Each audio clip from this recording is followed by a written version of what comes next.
ভাবুন তো ১৯৪৫ সাল দ্বিতীয় বিশ্বযুদ্ধ প্রায় শেষের দিকে ঠিক তখনই ইতিহাসের পাতা থেকে যেন উধাও হয়ে গেলেন অ্যাডলফ হিটলার।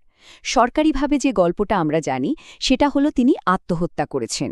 কিন্তু আসলে কি তাই ঘটেছিল, নাকি এর পেছনে লুকিয়ে আছে আরও বড় কোনো ষড়যন্ত্র, মানে ইতিহাসের সবচেয়ে বড় এসকেপ প্ল্যান?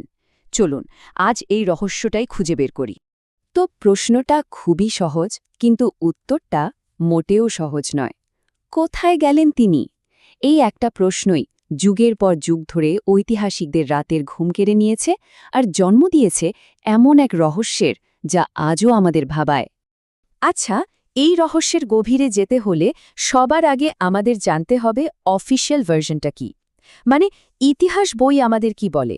চলুন সেখান থেকেই শুরু করা যাক। ছবিটা একবার কল্পনা করার চেষ্টা করুন। বার্লিনের দোরগোড়ায় সোভিয়েত ট্যাঙ্ক, নাৎসি জার্মানির পতন নিশ্চিত। ঠিক সেই চরম মুহূর্তে হিটলার যেন ভোজবাজির মতো উধাও হয়ে গেলেন। এই হঠাৎ করে হারিয়ে যাওয়াটাই কিন্তু সব প্রশ্নের জন্ম দেয়।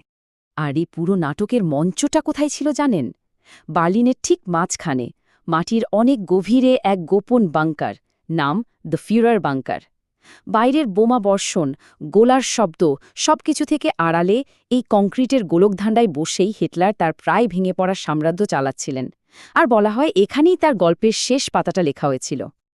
তো অফিসিয়াল গল্পটা কি বলে? ৩০শে এপ্রিল ১৯৪৫ দুপুরবেলা হিটলার আর তার মাত্র একদিনের স্ত্রী ইভা ব্রাউন একসাথে আত্মহত্যা করেন। বলা হয় ইভা সায়ানাইড খেয়েছিলেন আর হিটলার নিজের মাথায় গুলি করেন।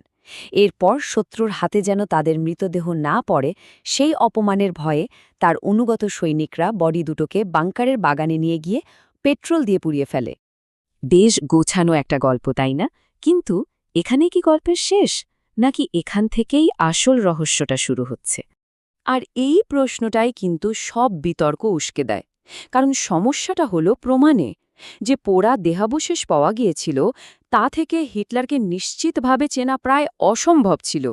আর যারা সাক্ষী ছিল তাদের এক একজনের কথায় এক এক রকম গরম মিল।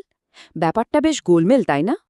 তার মানে আমাদের সামনে এখন দুটো থিওরি একদম পরিষ্কার। এক, অফিসিয়াল ইতিহাস, বার্লিনের বাংকারে আত্মহত্যা।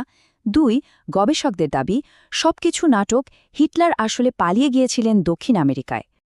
আচ্ছা, প্রথম গল্পটা তো শুনলাম, এবার চলুন দ্বিতীয় থিওরিটার দিকে নজর দেয়া যাক। আর এটাই কিন্তু সবচেয়ে চাঞ্চল্যকর। এই থিওরিটা বলছে হিটলারের মৃত্যুটা ছিল পুরোটাই একটা সাজানো নাটক। অনেকেই বলেন হিটলারের মতো একজন ধুরন্ধর লোক, যে কিনা পুরো বিশ্বকে নাকে দড়ি দিয়ে ঘুরিয়েছে, সে এত সহজে হার মেনে নেবে, শত্রুর হাতে ধরা দেবে? এটা বিশ্বাস করা কঠিন। তাদের মতে হিটলারের কাছে অবশ্যই একটা প্ল্যান বি ছিল, যা তিনি পতনের অনেক আগেই তৈরি করে রেখেছিলেন। এই পালানোর প্ল্যানটা কেমন ছিল? থিওরি অনুযায়ী বাংকারে যাকে মৃত অবস্থায় পাওয়া গিয়েছিল সে আসল হিটলার ছিলই না। সে ছিল হিটলারের মতো দেখতে অন্য কেউ, মানে একজন বডি ডাবল। আর আসল হিটলার তিনি নাকি তার বিশ্বস্ত কিছু লোকের সাহায্যে সাবমেরিনে করে সোজা পাড়ি দেন দক্ষিণ আমেরিকায়। তার ডেস্টিনেশন ছিল আর্জেন্টিনা, যেখানে অনেক বড় বড় নাৎসি অফিসাররা যুদ্ধের পর পালিয়ে গিয়ে ঘাঁটি গেড়েছিল।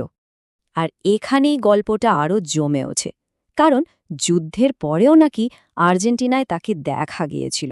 অনেকেই দাবি করেছেন তারা নিজের চোখে হিটলারকে দেখেছেন। যদিও সত্যি বলতে এর কোনো পাকা প্রমাণ আজ পর্যন্ত পাওয়া যায়নি, কিন্তু এই দেখেছি বলার গল্পগুলোই কিন্তু এই থিওরিটাকে আজও টিকিয়ে রেখেছে। তাহলে প্রশ্নটা হলো, এত দশক পেরিয়ে যাওয়ার পরেও কেন এই বিতর্ক থামছে না? কেন এই দুটো থিওরি নিয়েই মানুষ আজও এত কথা বলে? ব্যাপারটা যদি আমরা সামারি করি তাহলে কি দাঁড়ায়? একদিকে আছে অফিশিয়াল গল্পটা, যার ভিত্তি হল কয়েকজন প্রত্যক্ষদর্শীর কথা।